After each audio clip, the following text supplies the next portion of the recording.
예수님은 그리스도시요 살아계신 하나님의 아들이십니다. 헤르만 바빙크의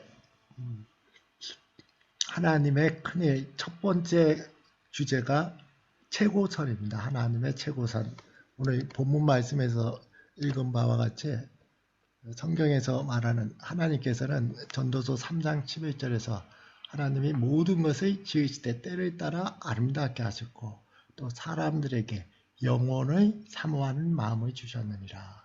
그러나 하나님이 하시는 일에 시종을 사람으로 측량할 수 없게 하셨도다 하는 사람에게 영혼을 사모하는 마음, 이것이 중요하고 헤르만 바빙크는 그의 하나님의 큰일 첫째 문장이 바로 인간의 최고선은 하나님이시오 하나님뿐이시다 하는 이 신앙 고백으로부터 시작합니다. 인간의 최고선은 하나님이시오 하나님뿐이시다. 최고선, 인간이 가질 수 있는, 추구할 수 있는 만족을 주는 선, 어떤 것도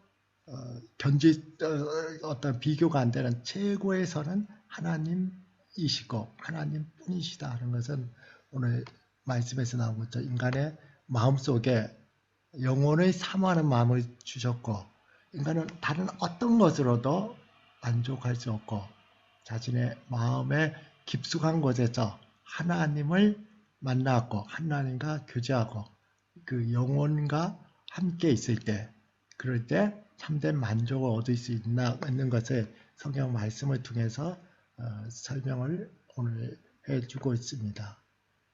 최고선 이것이 왜 중요한지를 적용적인 부분에서 간단한 예를 들어서 설명을 할 것입니다. 왜 하나님은 인간이 가질 수 있는 선 중에 무엇과도 비교할 수 없는 최고의 선입니까? 그것은 하나님은 모든 피조물들의 최고선이라고 할 수 있는데 그것은 하나님이 만물의 창조자이시고 또 만물을 보존하고 계십니다. 그리고 모든 존재, 무생물이든 생물이든 간에 모든 존재와 생명은 그 근원이 되시는 하나님으로부터 왔고 지금 또 하나님으로부터 매 순간순간 보존되고 유지되었기 때문입니다. 사도 바울은 17장에서 자신의 그 전도 여행 중에서 아레오파고라는 지금으로 치면 아테네, 그리스 철학이 제일 발달했던 아테네에서 전도하는 장면이 나옵니다. 그래서 그는 그때 성경에서도 나오는 것처럼 스토아 학파 그리고 에피쿠로스 학파 사람들하고 같이 전도를 할 때 그들에게 그들이 잘 알 수 있는 내용으로 또 성경적인 내용으로 이렇게 말을 했습니다. 사도행전 17장에서 내가 두루 다니며 너희가 위하는 것들을 보다가 알지 못하는 신에게라고 새긴 단도 보았으니 그런즉 너희가 알지 못하고 위하는 그것을 너희에게 알게 하리라. 이 아테네 사람들은 모든 신을 섬기다 보니까 우리가 까먹고 이름을 모르는 신, 그 신전도 만들어 놓은 겁니다. 혹시 우리가 빼먹은 신이 있을까 하는 생각으로 알지 못하는 신, 이렇게 운명의 신하고 이렇게 제단을 쌓아놓은 것까지 얘기를 합니다. 그 신이 하나님이 누구인지를 사도 바울은 이렇게 말합니다. 24절에 우주와 그 가운데 있는 만물을 지으신 하나님께서는 천지의 주제시니 손으로 지은 전에 계시지 아니하고 만물을 지은 하나님은 너희가 지은 그런 어떤 성전에 있지 않다. 그런 제단에 있지 않다고 말합니다.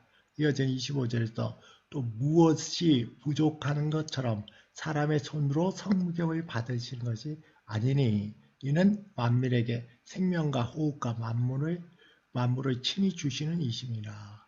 너희가 제단을 쌓고 그것이 하나님이 부족해서 무엇을 요구하는 것이 아니라 말하고 오늘 나온 것처럼 이는 만민이 언어적으로 모든 것입니다. 모든 피조물입니다. 모든 피조물, 모든 존재하는 것들의 생명과 호흡과 만물을 친히 주시는 이심이라 하는 만민의 생명의 근원을 말합니다. 최고선이라는 하나님이 최고선이 될 수 있는 것은 모든 세상에 존재하는 것은 하나님으로부터 왔고 또 하나님에 의해서 유지가 되기 때문에 하고 있는 성경 말씀과 같은 의미입니다. 그리고 26절에서 인류의 모든 족속을 한 혈통으로 만드사 온 땅에 살게 하시고 그들의 연대를 정하시며 거주의 경계를 정하셨으니 이는 사람으로 혹 하나님을 더듬어 찾아 발견하게 하려 하심이라. 그는 우리 각 사람에게 우리에게서 사람에게서 멀리 계시지 아니하도다. 우리가 그를 힘입어 살며 기동하며 존재하느니라. 너희 시인 중에 어떤 사람들의 말과 같이 우리가 그의 소생이니라 하니 우리의 모든 행동과 호흡과 삶은 하나님께 의지한다 하는 얘기를 하고 있습니다. 너희 어떤 시인 중에 스토아과 BC 3세기에 있었던 아르터스라는 사람이 했던 말입니다. 이를 통해서 예수 그리스도, 부활하신 예수 그리스도를 전했고 그것을 통해서 그것에서 복음 전파를 했습니다. 이것이 일반적으로 철학적인 것이 아닌 일반 사람들도 무언가 하나님이 이 만물을 창조하시고 또 주관하고 계신다 하는 것을 알고 있습니다. 바빙크는 여기서 더 구체적으로 더 나가서 모든 만물이 존재하고 또 창조되고 존재하는 그 근원이 하나님이실 뿐만 아니라 영적인 존재, 인간에게는 이 진리를 알고 즐기는 것. 요한복음 17장 3절 말씀과 같이 영생은 곧 유일하신 참 하나님과 그의 보내신 자 예수 그리스도를 아는 것입니다.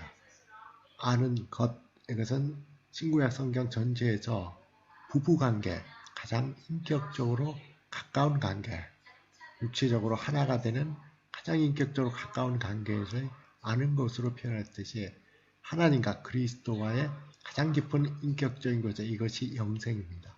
여기로부터 무엇이 나옵니까? 시편 34편 8절 같이 너희는 여호와의 선하심을 맛보아 알지어다.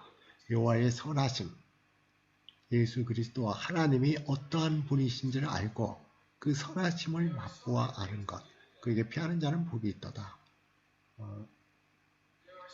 이 말씀같이 하나님이 어떠한 분이신지를 알고 예수 그리스도가 어떠한 분이신지를 우리가 알 때, 그 교제 속에 있을 때 그것이 우리가 맛보아 알고 이것이 영생인데 이 영생을 즐기는 것, 이것이 곧 우리에게 주어진 하나님을 만나고 하나님 안에서 만족하고 영혼을 사모하는 것이 이루어지는 마음의 상태를 말합니다. 이것이 무생물에게는 또 의미가 없고 동물에게도 어떤 동물이 지각이 있고 생각이 있지만은 그들에게는 하나님에 대한 영적인 의식과 감각이 없습니다. 오직 인간에게만 이러한 영혼을 사모하는 마음이 마음속에 있습니다. 왜 그렇습니까?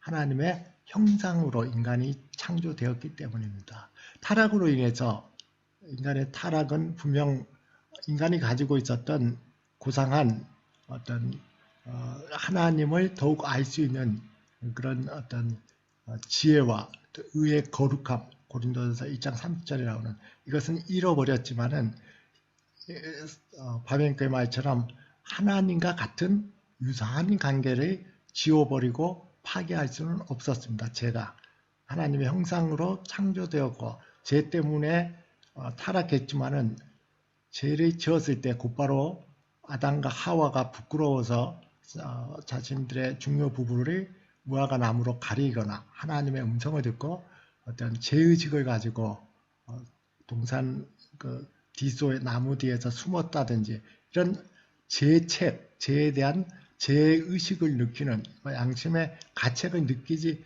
못할 정도로 타락하지 않은 것은 마음속에 하나님을 알고 하나님을 갈망하고 하나님 의해서만 채워질 수 있는 영혼을 사모하는 마음, 이것을 바빙크는 이것을 하나님이 주신 선물 중에 작은 자녀물들 이렇게 표현을 했습니다. 칼빈이 기독교 강요 1권에서 말했던 종교의 씨앗과 같은 것으로 바빙크도 다른 곳에서는 종교의 씨앗, 작은 자녀물들, 신적 선품들 뭐 이런 표현들로 쓰고 있습니다. 어쨌든 타락한 인간에도 불구하고 하나님은 은혜로 하나님을 알고 그 하나님을 찾고자 하는 마음의 가장 깊은 곳에 영혼을 사모하는 이 마음을 주셨고, 이것은 내재된 인간의 능력이 아닙니다. 하나님은 날마다 아침에 이슬이 오는 것처럼 이것을 새롭게 하게 함으로써 인해서 양심을 깨우쳐 주시고 또 주변의 자연과 환경을 통해서 하나님이 살아계심을 계속적으로 증거하고 계십니다. 이전에 알지 못했지만은 고상했던 존재였음을, 또 하나님을 만나고 하나님과 교제해야 되는 소명이 있는 것을, 장차 하늘의 운명을 어떻게 될지를 계속 상기시켜 주는 것이 이것이 인간의 마음속에서 영혼을 사모하는 마음속에서 누구나 가지고 있는 것입니다. 바빙크는 이것을 잠언 4장 23절의 말씀을 통해서 다시 하기를 합니다. 우리가 잘 아는 말씀입니다. 무릇 지킬 만한 것 중에 더욱 내 마음을 지켜라. 생명의 근원이 이에서 남이라. 마음은 생명의 근원입니다. 영혼을 사모하는 마음 할 때 마음과 같습니다. 이것은 우리가 지적인 활동을 한다든지 정적인 활동을 한다든지 뭐 아니면은 어떤 미적인 예술적인 활동을 하든 무엇을 하든지 간에 그것은 가장 깊은 자기의 마음으로부터 나오는 생명의 근원이 바로 마음에 있습니다. 비슷한 예를 들어서 육체적 의미에서 심장에서 피가 순환돼서 이 힘을 가지고 피의 근원점인 심장, 이 피가 육체적인 생활을 가능하게 하는 우리의 심장, 피를 공급하는 이것이 바로 육체적인 생활 기관으로서는 가장 중요한 기관입니다. 물론 뇌도 중요하지만 영적인 면에서도 또 우리가 살아가는 윤리적인, 도덕적인 면, 일상적인 모든 면에서 마음은 모든 인간이 할 수 있는 고귀한 생활, 이것의 근원이고, 우리가 내가 왜 사냐, 내가 누구이냐 이런 자의식을 하는 주체입니다. 그로부터 하나님과의 관계를 생각하고 그 법에 순종하고 또 윤리적이고 영적인 것, 이것이 우리 마음속에 어떤 영혼의 인격으로 계속 자라가는 게 우리의 삶의 어떤 현장입니다. 바로 이 마음의 중심이 대단히 중요합니다. 그것이 바로 오늘 본문에서 나오는 영혼을 사모하는 마음과 같은 의미를 가지고 있습니다. 그래서 이제 그 이후에 바빙크는 계속적으로 논증을 하는 것은, 그렇다면은 인간이 가지고 많이 추구하는 어떤 쾌락을 사모하는 것, 아니면은 도덕이나 철학 이런 것이 사모하는 게 과연 가능하냐 하는 것을 통해서 영혼을 사모하는 마음, 인간의 마음의 중심에 있는 이것이 만족을 줄 수 없음을 계속 말하고 있습니다. 인간의 영혼은 워낙 중요하고 그것이 값이 무한하기 때문에 누구도 이 세상에서 다른 사람의 영혼을 값으로 살 수가 없습니다. 시편 49편 7절처럼 아무도 자기의 형제를 구원하지 못하며 그를 위하여 속전을 하나님께 바치지 못한 것은 말했습니다. 누가 딴 사람의 영혼을 구원해 줄 사람이 누가 있습니까? 아무도 없습니다. 천하보다 만물보다 귀한 것이 인간의 영혼이기 때문입니다. 우리가 전도할 때 많이 들은 것처럼 모든 것을 다 가졌어도 마태복음 16장 26처럼 사람이 만약에 온 천하를 얻고도 제 목숨을 이런 무엇이 유익하여 사람이 무엇을 주고 제 목숨과 바꾸겠느냐 하는 것과 마찬가지입니다. 많은 사람들이 이 마음이라는 것을 가지고 이것을 다른 것으로 바꾸려고 하는 노력을 합니다. 감각적인 쾌락, 땅에 대한 어떤 보화나 지상적인 호기심 이런 것으로 만족하려고 하지만은 결코 그것으로 만족될 수가 없습니다. 철학이나 과학을 통해서도 고상한 추구를 통해서 만족을 하려고 하지만은 그 자체가 어렵고 난해하기 때문에 바빙크는 첫 번째로 아주 극소수 사람만이 거기 접근할 수 있다는 것. 두 번째는 각 분야가 처음 시작할 때는 대단히 크게 부흥하고 금방 성공할 것 같지만은 그래서 가장도 하고 또 이것이 잘 성공하지라는 것에 가지만은 어느 문화나 어느 과학 철학이나 마찬가지로 마지막은 끝없는 절망으로 끝나는 것이 마찬가지입니다. 근래에 있어서 가장 많은 중요한 가치로 대두되는 것은 일종의 이상적인 가치들과 함께 어떤 이웃에 대한 사랑, 휴머니즘에 대한 실천, 오늘날에 가장 중요시합니다. 복지를 이루는 것.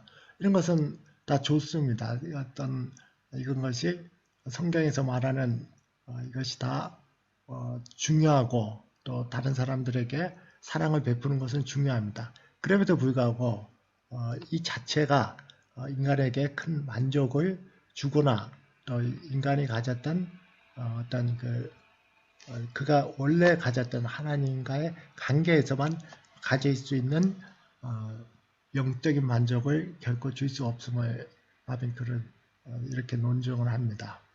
윤리나 사상이나 이웃 사랑이 하나님의 법에 기초를 두지 않는다면 그는 힘과 확신을 잃어버릴 것이다. 우리가 가진 이웃에 대한 사랑은 우리 마음속에서 자발적으로 자연스럽게 늘 나오는 그런 행위가 아니다. 이렇게 말을 합니다. 즉 우리가 가지고 있는 사랑은 인간이 가지고 있던 원래 무한한 의지의 힘이 아니라 하나님의 법, 하나님과의 교제, 이 영혼이 충족되는 것으로부터 자발적으로 흘러나오지 않다면 그것은 정말 큰 의지로 매일매일 자기가 싸워야 되는 것이고 어떻게 그것이 이루어질지도 모릅니다.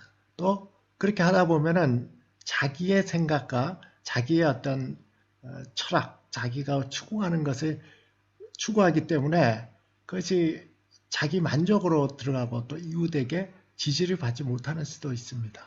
그리고 이것은 스스로도 힘들고 많은 경우에 다른 사람들에게도 힘들게 할 수도 있습니다. 그리고 또 다른 것으로 흘러나갈 수도 있습니다. 어거스틴이 말했던 것처럼 결론적으로 최고선에 인간이 영혼을 사모하는 마음을 주신 것. 인간은 어거스틴 말대로 하나님이 인간이 하나님을 찾도록 창조를 했기 때문에 인간은 하나님을 발견하고 그 안에서 안식할 때까지는 참된 평안을 찾을 수 없다 하는 것이 전체적인 바빙크에서도 있어서 결론입니다. 그리고 인간이 가진 참 아이러니가 있습니다. 마지막 부분에서 잘 표현한 것처럼 인간은 하나님을 땅에서 찾지만 그분은 하늘에 계십니다. 인간은 돈과 부와 명예와 힘과 욕망 등에서 하나님을 찾지만 그분은 높고 거룩한 곳에 계시고 오히려 그런 것이 아니라 마음의 통회하고 겸손한 자와 함께 거하십니다. 파스칼이 얘기했던 것처럼 인간이 위대성과 안타까움이 함께 있음을 우리는 잘 알고 있습니다. 진리를 찾고 하나님을 찾고 심오한 것을 좋아하지만은 그러나 파스칼의 말처럼 진리를 갈구하지만 본성이 잘못되었습니다. 안식을 갈구하지만 스스로 다른 방향으로 반대 방향으로 달려나가고 영원한 행복에 헐떡이지만은 그리고 순간적인 쾌락에 붙잡히고 하나님을 찾지만은 오히려 발견하게 되면은 도망쳐 나가버립니다. 왜냐하면은 그는 이 세상의 쾌락을 더 좋아하고 사랑하기 때문입니다. 인간에게 있어서 분명 고귀함이 있습니다. 문화를 일으키고 어떤 휴머니즘의 위대한 사랑을 할 수도 있습니다. 과학 문명을 잘 발달시킵니다. 그러나 또 다른 동일한 인간이 큰 빈곤과 절망을 느낍니다. 왜 그렇습니까? 그나의 또 파스칼의 결론자 타락을 모르기 때문입니다. 성경만 이 두 가지를 다 말하고 있습니다. 이것이 인간의 가지고 있는 가장 현재의 모든 사람이 가지고 있는 실존적인 마음입니다. 오늘 말씀을 하나의 적용적인 예를 들면서 마치고자 합니다. 우리가 가졌던 잠언 4장 23절에 무릇 지킬 만한 것보다 더욱 내 마음을 지키라. 생명의 근원이 이게서 남이라. 이 마음이 쓰였던 이 마음의 단어가 똑같이 쓰인 것이 두 번 있습니다. 전도서 2장 1절에서 나는 내 마음에 이르기를 자 내가 시험삼아 너를 즐겁게 하리니 너는 낙을 누리라 하였으나 보라 이것도 헛되도다. 오늘날 문화가 이 말씀이 그대로 적용됩니다. 마음에 내 스스로에게 내 육체에서 어떤 쾌락이든 향락이든 아니면 내가 즐기는 다른 어떤 것을 통해서 나를 즐겁게 하는 낙을 누리는 것, 이게 오늘날의 최고의 가치가 됐습니다. 성경에서 두 번이나 반복해서 나오는 여호와를 경외하는 것이 지혜의 근본이거늘 하는 이 말씀과 반대되는 어리석은 자는 하나님이 없다 하는, 최소한 서구에서는 계몽주의 이전에서는 하나님이 없다 하는 사람은 다 어리석은 사람이었습니다. 그러나 요즘에는 그런 사람들이 오히려 더 지성인이나 아니면 더 스스로를 가시하고 있습니다. 무신론 또는 이것도 저것도 나는 잘 모르겠다 하는 불가지론, 이런 것들을 가지고, 그리고 최고의 가치가 나를 즐겁게 하는, 지상에서 천국의 지상의 어떤 영원한 가치가 이 지상의 가치로 모든 것이 흡수되고 즐겁게 살다 가는 이 세계 속에서 우리가 살고 있고, 이러한 세상의 영, 이 시대의 영을 우리는 잘 분별할 필요가 분명하게 있습니다. 마음이 같은 의미로 쓰인 게 이사야 57장 15절에서 지극히 존귀하며 영원히 거하시며 거룩하다 이름하는 이와 같이 말씀하시되 내가 높고 거룩한 곳에 있으며 또한 통회하고 마음이 겸손한 자와 함께 있나니, 하나님이 계신 곳을 하나님이 함께 하시는 것은 통회하고 마음이 겸손한 자와 함께 하십니다. 낙을 누리거나 다른 어떤 것을 통해서 하나님이 우리와 함께 하실 수가 없습니다. 통회하고 마음이 겸손한 자와 함께 하는 이는 겸손한 자의 영을 소생시키며 통회하는 자의 마음을 소생시키려 함이라. 이것이 곧 인간을 거듭나게 하는 하나님의 성령의 사역을 말하고, 거듭난 영혼이 하나님과의 교제 가운데, 하나님과 동행하는 가운데 늘 영혼이 소생되고 참된 기쁨을 누리는 것을 말합니다. 한 가지 예를 들어 보겠습니다. 얼마 전에 대구 개척교회 목사님 집이 불타는 바람에 학교를 다니는 아마 고등학생 같은데 딸이 한 2주간 이제 사경을 헤매다가 끝내 소천을 했습니다. 그래서 많은 사람들에게 참 안타까움을 주기도 했습니다. 4층에서 그냥 하장만 입은 게 아니라 뛰어내리는 바람에 여러 곳에 골절되고 해서 수술을 했는데, 우리가 하장 환자들을 보면 알겠지만은 의식이 있다면은 대단히 고통스럽습니다. 그 자체도 고통스럽고 어떤 소독하는 거 이런 거 하는 것이 얼마나 고통스러운지 모릅니다. 거기에 뭐 부러지고 뭐 붙이고 어디 온몸이 말이 아닌데 그렇게 했던 것으로 아마 한 2주를 버텼다면은 매 순간순간이 참 어려운 형편이었을 겁니다. 아마 말은 못하겠지만은 대단히 한순간순간이 참 힘들고 고통 속에서 보냈습니다. 근데 그 오빠가 공개적으로 SNS에다가 자기 동생을 사랑하는 마음에서 쓴 글이나, 가족들이 그래도 2주간 버텨줌으로 인해서 가족들이 마음의 준비를 하고 천국으로 떠나보낼 수 있게 하고 서로의 믿음과 사랑을 확인할 수 있는 참 귀중한 시간이었습니다.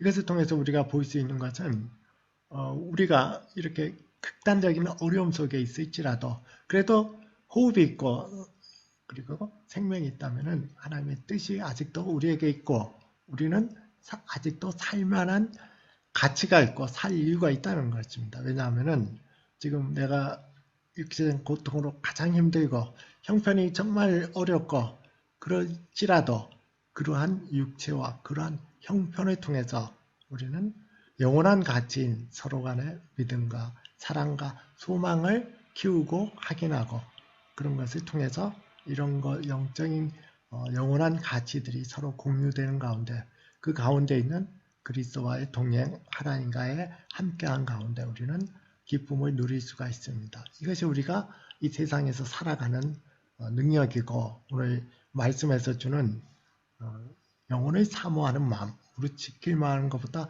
내 마음을 지키라 하는 그 말씀이 우리에게 적용되는 것입니다. 우리는 자기가 가지고 있는 육체적인 어려움이 있다라도 주변의 환경의 어려움이 있다, 다른 사람의 어떤 시선이나 문제가 있다 할지라도 그것이 여러분들의 마음을 지배해서는 안 됩니다.